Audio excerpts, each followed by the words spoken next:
Mis queridos amigos y amigas, bienvenidos a este seminario del santuario que hemos estado compartiendo durante todas estas semanas. Hemos estado estudiando, aprendiendo de este mensaje tan relevante en nuestros días.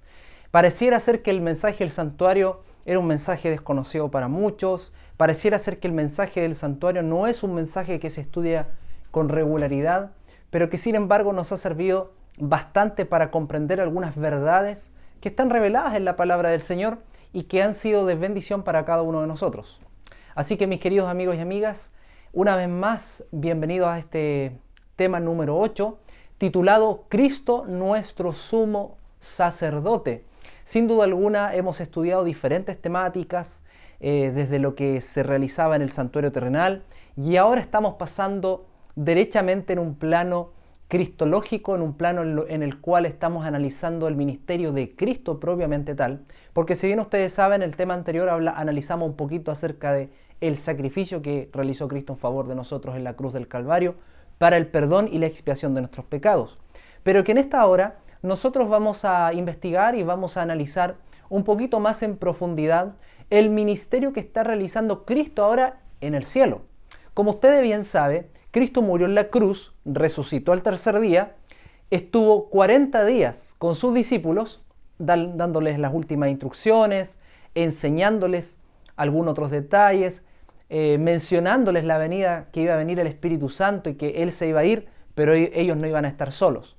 Ahora, al final de esos 40 días, el Señor sube a los cielos y allá es recibido por el Padre, por millones de ángeles, le dan la honra y la gloria, se sienta a la diestra del Padre y el Señor, el Padre, le da la autorización o el pase para que Él comience a realizar el ministerio sacerdotal.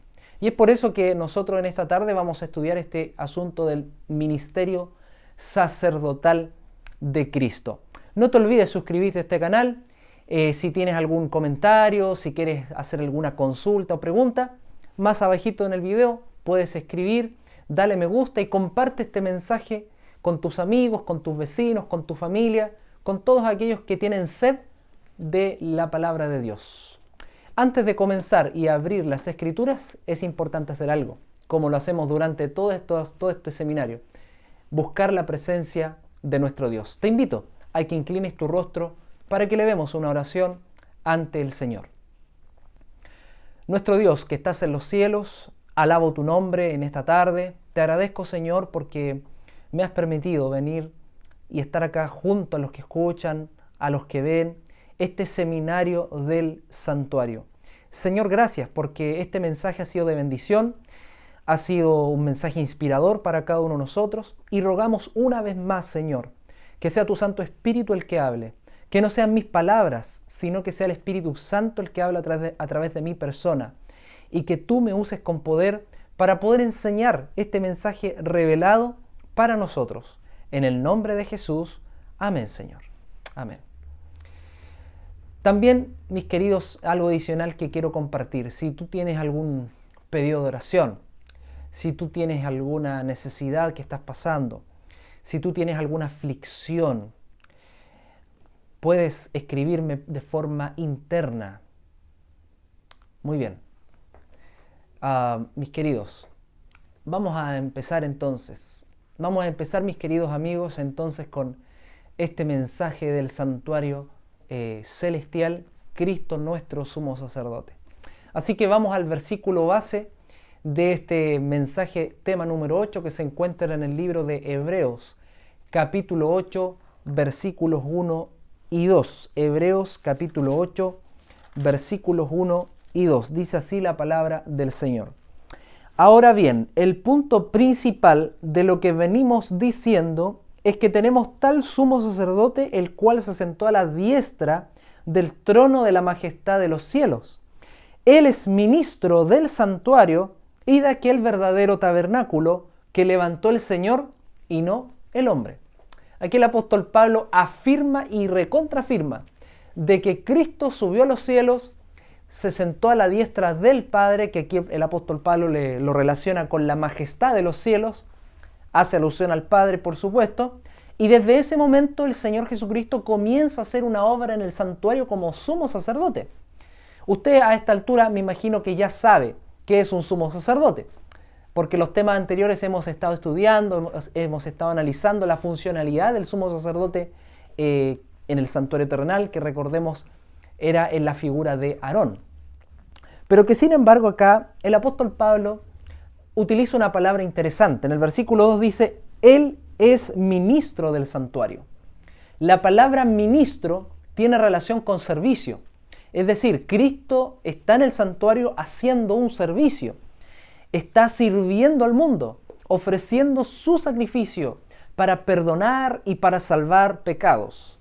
Qué maravillosa responsabilidad, qué maravilloso trabajo está haciendo Jesús en estos momentos. Y todo para salvarnos a nosotros. Cuán importante somos para el Rey de Reyes y Señor de Señores. El salmista David, en uno de esos pasajes del libro de Salmo, dice que cuando veo tus cielos, obra de tus dedos, la luna y las estrellas que tú formaste, digo que es el hombre para que tengas de él memoria y el Hijo del Hombre para que lo visites. No has hecho un poco menor que los ángeles y lo coronaste de gloria y de honra. Todo lo pusiste debajo de sus pies. Así dice el Salmo escrito por David. Da a entender algo.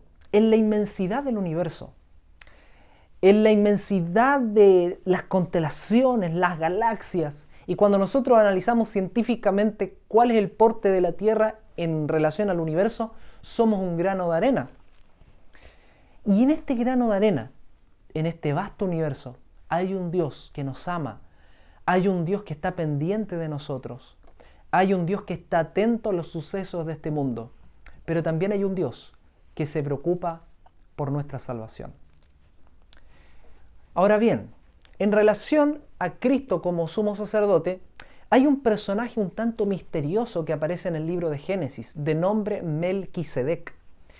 Y es interesante porque, así como Cristo fue sentado a la diestra del Padre, el Padre lo califica para el sacerdocio.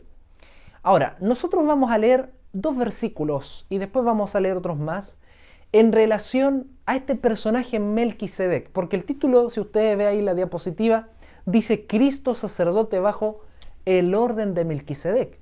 ¿Quién fue Melquisedec? ¿Por qué Cristo es sacerdote bajo el orden de Melquisedec? Y no es el concepto orden desde el punto de vista que Melquisedec lo ordenó a que sea sacerdote, no.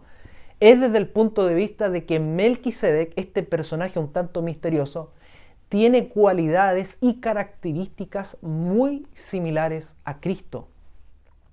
De hecho, fuera de Cristo como sumo sacerdote, no hay ningún otro sacerdote como Melquisedec. Así que vamos a ir analizando algunos pasajes en relación a esto. Y déjenme decirles algo más. El sacerdocio de Melquisedec fue prefigurado en Cristo el Señor. Es decir, podríamos decir, como ya a esta altura conocemos el concepto de tipología, ¿no? Podríamos comprender que el antitipo es Melquisedec y el tipo es Cristo. Vemos una tipología muy fascinante en estos dos personajes. Muy bien, así que vamos entonces a leer Salmo. Vamos al libro de Salmo. Salmo capítulo 110, versículo 1. Salmo 110, versículo 1 para leer esta aclaración. Versículo 1 dice así la palabra del Señor. Jehová dijo a mi Señor, siéntate a mi diestra, hasta que ponga a tus enemigos por estrado de tus pies. Entonces vemos acá la figura del Padre con el Hijo. El Padre le dice al Hijo, siéntate a mi diestra, hasta que ponga a tus enemigos por estrado de tus pies. Hemos analizado en parte la función de Cristo como juez. Recordemos que la función de juez, Cristo, el Padre se la entrega una vez que el Señor termina de interceder en favor del hombre y se prepara para venir a la tierra en calidad de rey, pero también en calidad de juez. Y cuando Él venga, muchos de los enemigos se postrarán a sus pies. Y por no decir todos los enemigos, por supuesto. Muy bien, entonces vemos acá la figura de que el Señor fue sentado a la diestra del Padre. Ahora, vamos a Hebreos capítulo 7, versículo 26.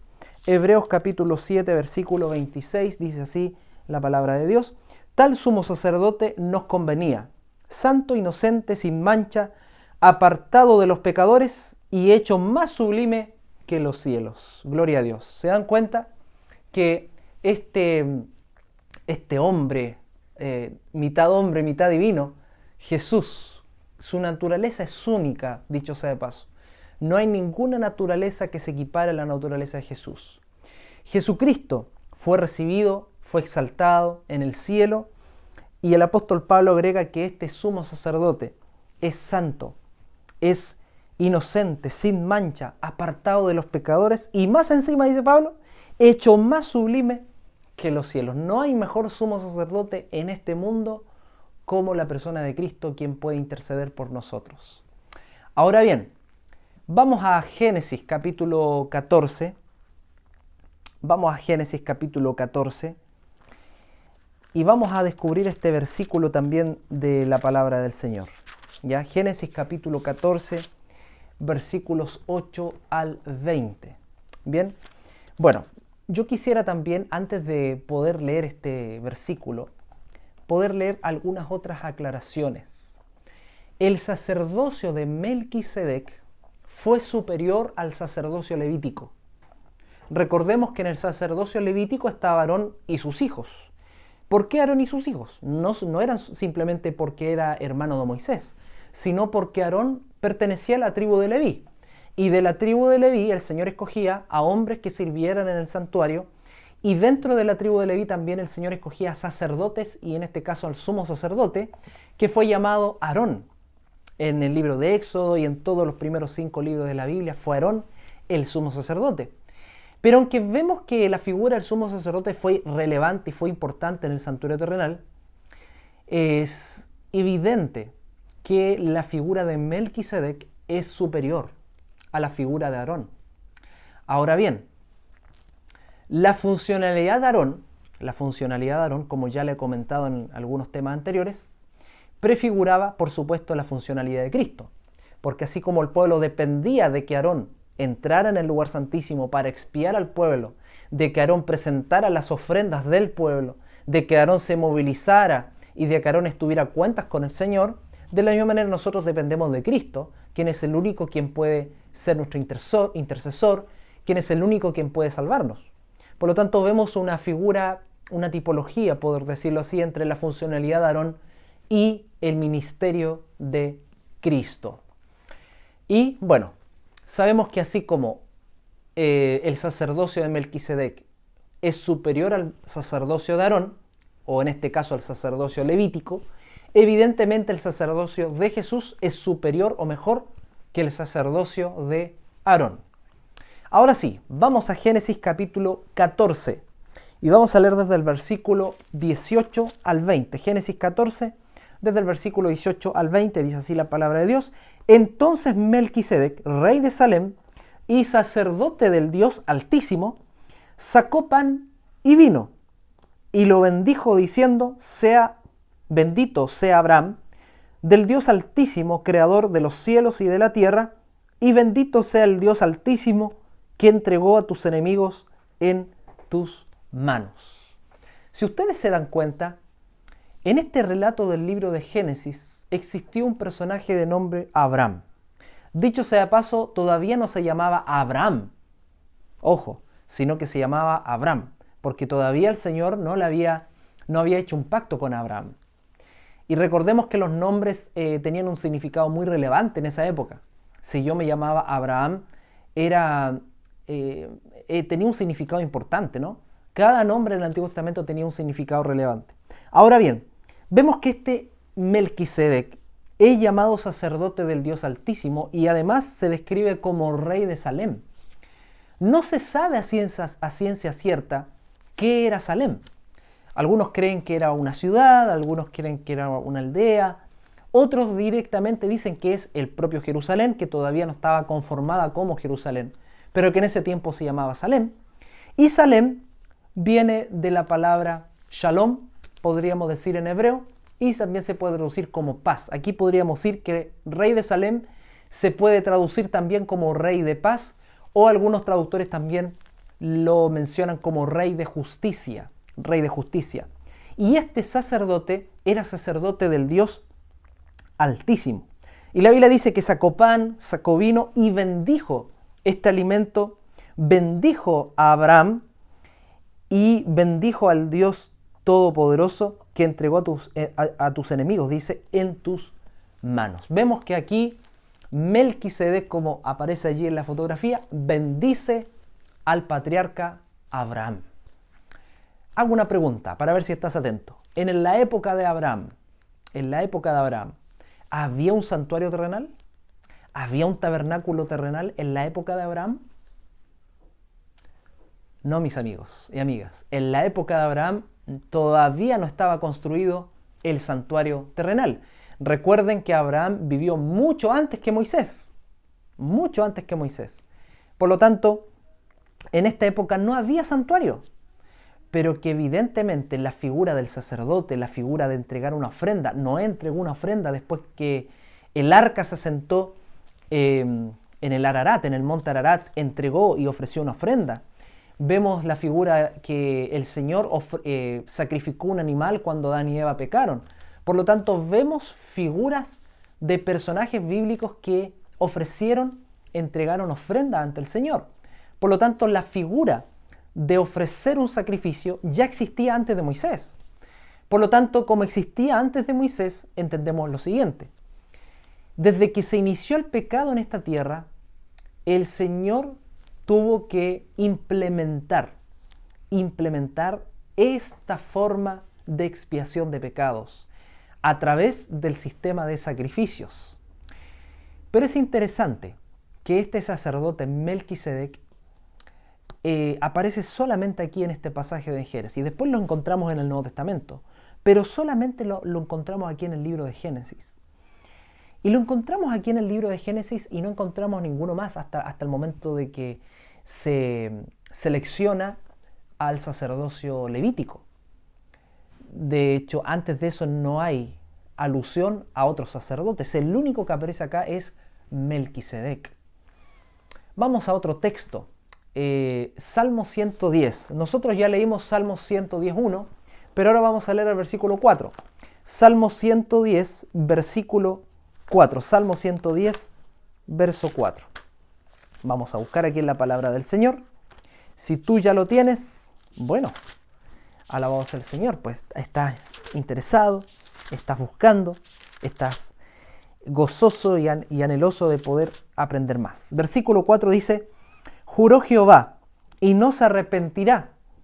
Tú eres sacerdote para siempre, según el orden de Melquisedec. Aquí vemos entonces que el salmista David, según yo creo una revelación propia de Dios, le reveló al salmista de que el Señor Jesucristo será sumo sacerdote según el orden de Melquisedec.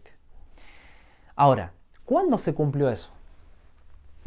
Se cumplió cuando el Señor subió a los cielos después de su muerte. Por lo tanto, acá David, sin duda alguna, profetizó un mensaje que debía cumplirse siglos después. Interesante. Aquí vemos entonces que ya hay una comparación.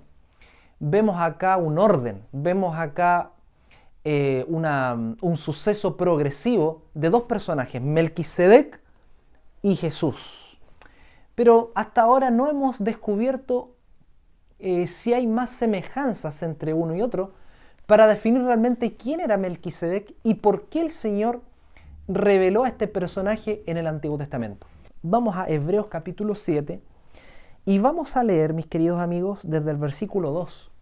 Aquí el apóstol Pablo escribe y añade más luz en relación a la figura de Melquisedec. Versículo 2 dice: a él asimismo dio Abraham los diezmos de todo. Melquisedec significa primeramente rey de justicia y también rey de Salem. Esto es rey de paz. Aquí Pablo confirma lo que ya les he mencionado. Nada se sabe de su padre, ni de su madre, ni de sus antepasados, ni tampoco del principio y fin de su vida. Y así, a semejanza del Hijo de Dios, permanece sacerdote para siempre. Vemos algo que añade Pablo que por lo menos en Génesis no lo encontramos.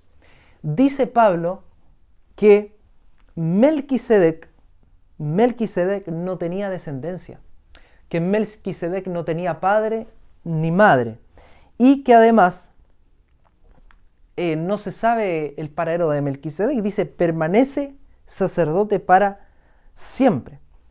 Pregunto, ¿Jesús tiene padre y madre? ¿Tiene principio y fin? No tiene principio y fin. Melquisedec tampoco se sabe dónde nació, cuándo nació, en qué año nació, si murió o no murió. Es interesante, aquí vemos otros elementos que pueden ayudar a entender de que Melquisedec no era más ni nada menos que Jesucristo. Continuemos con el versículo 4. Considerad pues cuán grande era este, a quien aún Abraham, el patriarca, dio diezmos del botín. El propio Abraham, imagínense, padre de la fe, llamado por el Señor a salir de su tierra con toda su gente. Este hombre grande para Dios, este mismo hombre se humilló ante Melquisedec y que le dio los diezmos de todo. Versículo 5. Ciertamente los que de entre los hijos de Leví reciben el sacerdocio tienen mandamiento de tomar del pueblo los diezmos según la ley. Evidentemente, cuando se instauró el tabernáculo de reunión, los diezmos que llevaban los israelitas se los llevaban directamente a los levitas. Ellos recibían los diezmos del pueblo. Por supuesto, continuemos con el versículo 5. Es decir, de sus hermanos, aunque estos también sean descendientes de Abraham. Pero aquel cuya genealogía no es contada de entre ellos, tomó de Abraham los diezmos y bendijo al que tenía las promesas. Y, sin discusión alguna, el menor es bendecido por el mayor. Y aquí ciertamente reciben los diezmos hombres mortales, pero allí uno de quien se da testimonio de que vive. Se da testimonio de que vive. Yo creo, de forma muy personal, mis queridos amigos y amigas, que Pablo interpretó que Melquisedec era el propio Jesucristo. Y por decirlo así, en Abraham pagó el diezmo también Leví, que recibe los diezmos, porque aún estaba en las entrañas de su padre cuando Melquisedec le salió al encuentro. Evidentemente Aarón estaba en las entrañas de su padre como un ejemplo, ¿no? Dando a entender que así como Abraham le dio los diezmos a Melquisedec, de la misma manera su descendencia, que era la descendencia de los 10 tribus de Israel, y entre esas estaba la tribu de Leví, ellos de alguna otra manera también le dieron los diezmos a Melquisedec. Esto es dando a entender Pablo de que la figura de Melquisedec es superior a Abraham, es superior al pueblo de Israel, es superior a las 12 tribus de Israel y por supuesto es superior al sacerdocio levítico. Mis queridos, vemos acá algo interesante. Yo creo que Melquisedec, el Señor permitió que Cristo se presentara, o que mejor dicho Abraham se presentara ante Cristo, cuando Abraham le dio los diezmos de todo. Pero Cristo, una figura de sumo sacerdote. ¿Por qué? Porque luego de que nuestros primeros padres, Adán y Eva, pecaron en el Edén, como yo les dije hace unos minutos atrás, el Señor tuvo que implementar el sistema de sacrificios. Pero para que haya un sistema de sacrificios se necesita un sacerdote. Y es por eso que el Señor vino en calidad de sumo sacerdote, se presentó en esta tierra como sumo sacerdote y en la figura de Melquisedec.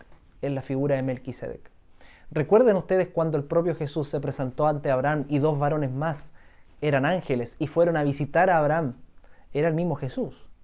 Por lo tanto, el Señor sí había venido a esta tierra en calidad divina, transformándose en una persona. Los ángeles, recuerden que también pueden hacer eso. Se pueden materializar. Los ángeles son inmateriales, no se pueden tocar, pero ellos tienen poder para materializarse y hacerse pasar por personas humanas. Y han habido muchos testimonios en relación a la obra de los ángeles. Muy bien. Ahora sí, pasemos al otro punto, mis queridos hermanos. Espero que este tema se haya entendido hasta ahora. Si tú tienes alguna pregunta, si tú tienes alguna inquietud, escribe más abajo. Yo no soy sabelotodo, pero lo poco y nada que sé lo puedo investigar. Si tienes alguna duda y no te la puedo contestar, investigaré un poquito más y estaremos atendiendo allí algunas inquietudes. Vamos entonces a otras funcionalidades del ministerio de Cristo. El Señor también fue abogado, el Señor también fue un consolador y también el Señor también fue un intercesor. Además de la intercesión de Cristo en el santuario celestial, ¿qué otra obra realiza Cristo? Además de la mediación que hace Cristo entre el Padre y nosotros, ¿qué otra función cumple Cristo en el santuario? Vamos al libro de Romanos. Libro de Romanos capítulo 8. Romanos capítulo 8.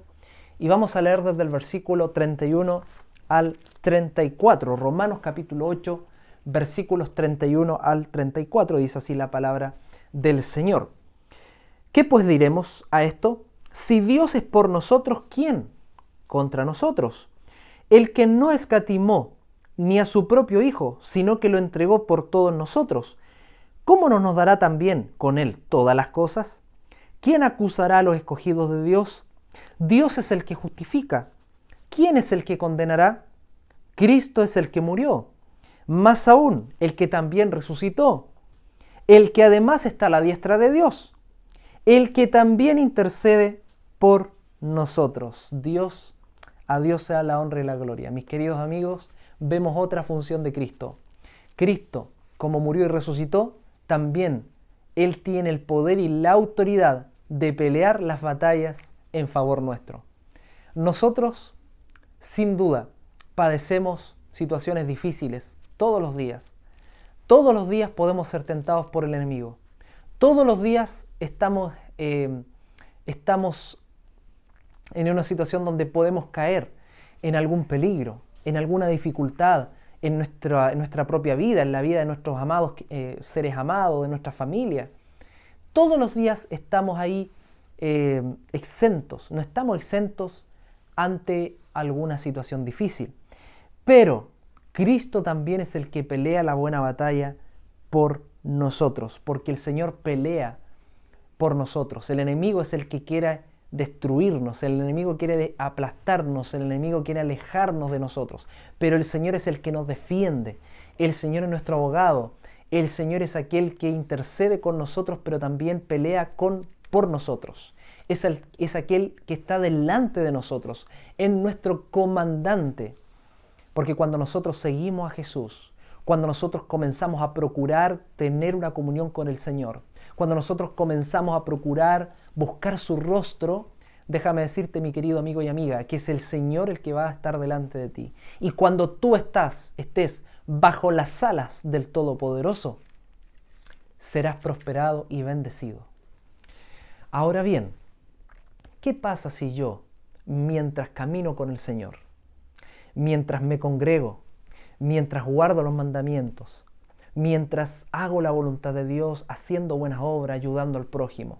¿Qué pasa si en el camino cometo un pecado? ¿Qué pasa si en el camino cometo un error y me aparto del Señor? Recordemos el mensaje inspirador del apóstol Juan, en 1 de Juan, capítulo 2, versículos 1 al 2, cuando el apóstol Juan dice: hijitos, si alguno hubiere pecado, abogado tenemos para con el Padre, a Jesucristo el justo. Es interesante, parafraseé ese versículo, dando a entender que si alguno de nosotros hemos tropezado en nuestro caminar con Jesús, el apóstol Juan nos dice en su palabra que tenemos a nuestro abogado, el Señor, que está dispuesto no solamente a perdonarnos de nuestras maldades, sino que está dispuesto a defendernos en esta vida. Muy bien, mis queridos. La salvación y la mediación de Cristo son esenciales en el ministerio que está Él ejerciendo en el santuario celestial. Así que vamos a 1 de Timoteo, capítulo 2. 1 de Timoteo, capítulo 2. Y vamos a leer allí el versículos 4 al 6. 1 de Timoteo, capítulo 2, desde el versículo 4 al 6, dice así la palabra de Dios: el cual quiere que todos los hombres sean salvos y vengan al conocimiento de la verdad, pues hay un solo Dios y un solo mediador entre Dios y los hombres, Jesucristo hombre, el cual se dio a sí mismo en rescate por todos, de lo cual se dio testimonio a su debido tiempo. El apóstol Pablo nuevamente insiste y nuevamente aclara que tenemos un solo mediador. No dice que hay más mediadores, sino que hay un solo Dios y un solo mediador. Jesucristo no solamente es un mediador, sino que también Jesucristo es Dios, porque Jesucristo, así como el Padre y el Espíritu Santo, Él es el alfa y la omega, Él es el principio y el fin, Él es eterno, y como Él es eterno es Dios, pero también es nuestro mediador entre el Padre y nosotros. El Señor vino a rescatarnos del pecado, mis queridos. El Señor vino a rescatarnos de la esclavitud, de la maldición del pecado. El pecado era algo tan terrible que condenaba a aquel que no seguía las instrucciones dadas por el Señor. Pero Cristo al venir rompió todo lo que estaba escrito en relación con las funciones del santuario. Cuando Cristo vino y murió en la cruz del Calvario, se acabó toda la obra ceremonial del santuario. Y aquí hay una cita de Elena G. de White en uno de sus libros, Sermons and Talks, en el tomo 1, página 253. Dice así esta cita: Jesucristo vino para que Él pudiera vincular al hombre finito con el Dios infinito y conectar la tierra que se había divorciado con el cielo por el pecado y la transgresión. Qué cita más sorprendente, mis queridos amigos y amigas. El Señor vino a vincular al hombre finito con el Dios infinito. Uf, qué maravillosa frase. Imaginemos que tenemos la posibilidad de conectarnos con el Dios infinito. Tenemos la posibilidad de acercarnos ante este Dios todopoderoso, dueño de los cielos y de la tierra. Y Cristo vino a conectarnos con nuestro Padre. Qué lindo mensaje. Mis queridos, el Señor es nuestro sumo sacerdote. El Señor está haciendo una obra maravillosa aquí en el santuario celestial y todavía la sigue haciendo hasta el día de hoy. Me gustaría leer solo algunos pasajes del libro de Hebreos para esclarecer un poquito más la obra de Cristo. Capítulo 2 del libro de Hebreos, vamos a leer allí desde el versículo 17 y 18, dice así la palabra de Dios: por lo cual debía ser en todo semejante a sus hermanos, para venir a ser misericordioso y fiel sumo sacerdote en lo que a Dios se refiere, para expiar los pecados del pueblo. Pues en cuanto él mismo padeció siendo tentado, es poderoso para socorrer a los que son tentados. El Señor, al venir como un ser humano a esta tierra, esta condición lo calificó aún más para ejercer un sacerdocio y un sacerdocio de intercesión en el cielo. Porque al actuar y al ser también un ser humano, Él conoció de cerca lo que vivió el ser humano. Él experimentó en su propia carne lo que fue ser un ser humano. Por lo tanto, Él más que nadie es aquel que califica para ser nuestro intercesor y nuestro salvador. Ahora, capítulo 3, versículo 6, vamos a leer rapidito estos versículos en relación al tiempo. Versículo 6 dice: pero Cristo como hijo sobre su cabeza, y esa casa somos nosotros, con tal que retengamos firme hasta el fin la confianza y el gloriarnos en la esperanza. Así como el Señor es nuestro sumo sacerdote, también el Señor es cabeza de la iglesia. Recordemos que la iglesia no es el edificio, la iglesia somos nosotros, la iglesia somos los que adoran al Señor, la iglesia son los que buscan al Señor. Por lo tanto, Cristo es la cabeza de la iglesia. Y como Cristo es la cabeza de la iglesia, y como Cristo es nuestro comandante y nos guía a nosotros, de la misma manera debemos permanecer firmes en sus caminos. Ahora vamos al otro versículo. Capítulo 4 de Hebreos, versículos 14 y 15 dice: por tanto, teniendo un gran sumo sacerdote que traspasó los cielos, Jesús el Hijo de Dios, retengamos nuestra profesión, lo mismo que aparece en el versículo 3. Retengamos nuestra profesión, mantengámonos firmes en sus caminos. Ahora, saltémonos rapidito a Hebreos 7 y vamos a leer desde el versículo 24. Hebreos capítulo 7, versículo 24 dice: pero por cuanto permanece para siempre, tiene un sacerdote inmutable, por eso puede también salvar perpetuamente a los que por él se acercan a Dios, viviendo siempre para interceder por ellos. ¿Te das cuenta que el Señor intercede hasta el día de hoy? ¿Te das cuenta que el Señor salva hasta el día de hoy? Pero para que el Señor te salve, para que el Señor te abrace, para que el Señor extienda su misericordia sobre ti, ¿qué tienes que hacer tú? Acercarte ante el Señor. Acercarte ante el Señor. Y por último, Hebreos capítulo 8, vamos a leer el versículo 3. Todo sumo sacerdote está constituido para presentar ofrendas y sacrificios, por lo cual es necesario que también éste tenga algo que ofrecer. Bueno, Jesucristo ofreció su propio sacrificio y ha sido perpetuo y será perpetuo. Muy bien, avancemos. Ya estamos en la parte final de este seminario, tema número 8 de la obra sacerdotal de Cristo. Si tú tienes alguna pregunta, no te olvides comentar más abajo, suscríbete a este canal, comparte este mensaje con tus amigos. Y bueno, estamos ahí en constante diálogo para poder seguir enseñando estos mensajes. Muy bien, mis queridos amigos. Ahora, queda en el pasado el servicio terrenal del santuario. Hace unos minutos atrás yo les comenté que el servicio del santuario terrenal quedó en el pasado. Ahí ustedes ven una imagen a su lado derecho. ¿Qué pasa ahí? Vemos un velo rasgado en dos. Bueno, con la muerte de Cristo ya no fue más necesario continuar con los servicios ceremoniales del santuario, continuar con ofrecer ofrendas, continuar con llevar animales, degollar animales, esparcir la sangre sobre el santuario. Ya no fue más necesario hacer eso, porque solamente a través de la muerte de Cristo entonces se anuló para siempre el servicio del santuario terrenal. Ahora, ¿se levantará otro santuario más? Hay muchos judíos hoy en día, dispensacionalistas, que creen que se va a levantar nuevamente el templo en Jerusalén y están expectantes para que ocurra eso.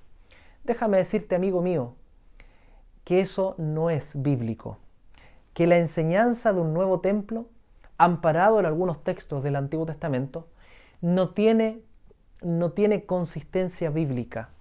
Porque recordemos que el único templo que permanece para siempre y el único sumo sacerdote que intercede perpetuamente, es inmutable, como dice Pablo, ya lo hemos leído, es Jesús.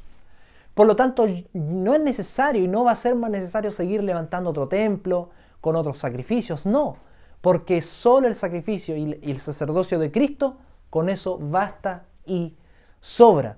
Por lo tanto, si tú algún día vas a Jerusalén y vas al muro de los lamentos, no pienses que ese muro tiene algo místico, porque recuerda, con la muerte de Cristo, todos los servicios ceremoniales se anularon, ya sea las fiestas judías, como también los servicios propios del santuario diario, pero también del santuario anual, que era el día de la expiación. Ahora bien, vamos a Hebreos capítulo 10 y vamos a leer estos 4 versículos. Estamos ya en la parte final y vamos a Hebreos capítulo 10, versículos 1 al 4. Dice así la palabra de Dios. La ley, teniendo la sombra de los bienes venideros, no la imagen misma de las cosas, nunca puede, por los mismos sacrificios que se ofrecen continuamente cada año, hacer perfectos a los que se acercan. De otra manera cesarían de ofrecerse, pues los que tributan este culto, limpios una vez, no tendrían ya más conciencia de pecado. Pero en estos sacrificios cada año se hace memoria de los pecados, porque la sangre de los toros y de los machos cabríos no puede quitar los pecados. Vemos aquí nuevamente lo llamativo del que menciona el apóstol Pablo. Ya no fue más necesario que la sangre de los animales sea derramada, sea esparcida. Todo fue anulado. ¿Te parece si leemos rapidito la ocasión cuando el velo se rasgó en dos? Vamos a Mateo, rapidito. Mateo capítulo 27, versículo 51 de San Mateo 27. Aquí está. Entonces el velo del templo se rasgó en dos, de arriba abajo. La tierra tembló y las rocas se partieron. Eso ocurrió cuando Cristo murió en la cruz. Quiero leer una última cita del libro Mensajes Selectos, tomo 2, página 37. Ellen G. White escribió lo siguiente: la conciencia puede ser liberada de condenación mediante la fe en su sangre. Todos pueden encontrar la perfección en Cristo Jesús. Gracias a Dios porque no estamos tratando con imposibilidades. Podemos pedir la santificación. Podemos disfrutar del favor de Dios. No debemos inquietarnos por lo que Cristo y Dios piensan de nosotros, sino que debe interesarnos lo que Dios piensa de Cristo, nuestro sustituto. Y en estos momentos, Cristo está pensando en ti y en mí.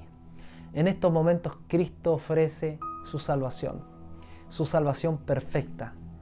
No hay ninguna otra persona, no hay ninguna otra entidad que puede ofrecerte la salvación como es en la persona de Jesús. Acércate a Jesús. Este es el tiempo donde tú puedes acercarte a Él. El Señor no solamente quiere perdonarte, sino que también quiere limpiarte, pero también quiere santificarte. El Señor quiere que tú seas una persona de bien, una persona que camines con Él, una persona íntegra ante el Señor, un individuo que pueda vivir feliz y con gozo perpetuo en su corazón, porque el Señor ofrece dones, virtudes que el hombre, ni el mundo, ni las cosas de este mundo te pueden ofrecer, que son los frutos del Espíritu.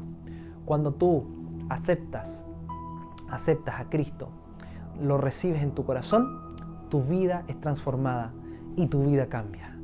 ¿Estás dispuesto a que en esta tarde tú puedas decir: Señor, te doy gracias porque no solamente eres mi sustituto, sino que también eres mi sacerdote, eres mi intercesor, aquel que intercede por nosotros ante el Padre, aquel que nos santifica, aquel que nos salva? Si tú estás dispuesto a aceptar a Jesucristo en tu corazón y aceptar este mensaje del sacerdocio de Cristo, en el comentario de abajito puedes poner: reconozco y acepto a Jesús como mi único mediador entre Dios y los hombres. Si estás dispuesto, vuelvo a repetir, pone más abajo que aceptas a Cristo como tu intercesor o mediador entre Dios y los hombres. Acércate a Jesús. Ven, no tengas miedo. Cristo quiere sanar las heridas de tu corazón. Que Dios te bendiga, mi amigo y mi amiga. Gracias por acompañarnos en este mensaje del santuario. Me gustaría poder compartir una vez más un mensaje de oración. Inclina tu rostro para que podamos conversar con Jesús. Señor, una vez más invoco tu nombre, Señor. Una vez más imploro tu presencia. Y que tu presencia, Señor, mediante el poder del Espíritu Santo, sea derramado en los corazones de aquellos que están deseosos de conocerte. Que el Espíritu Santo toque las conciencias. Invite a tus hijos a buscarte diariamente. Invita a tus hijos a que se arrodillen y se humillen delante de ti. Oh Dios del cielo, hoy es un día donde tú quieres derramar tu salvación. Hoy es un día donde tú quieres derramar tu Espíritu. Y por favor, Señor, que la gracia sea derramada en esta tarde en cada uno de los que han presenciado este mensaje. Bendícelos grandemente. En el nombre de Jesús. Amén, Señor. Amén. Mi amigo y mi amiga, gracias por acompañarnos. Estaremos pronto subiendo el tema número 9. Es un tema muy interesante donde trataremos acerca del juicio. La relevancia del juicio, no solamente en el tiempo del Antiguo Testamento, sino que la relevancia del juicio en estos días. No te lo pierdas. Suscríbete a este canal, comparte este mensaje y nos veremos en un próximo capítulo. Un abrazo, que Dios te bendiga. Chao.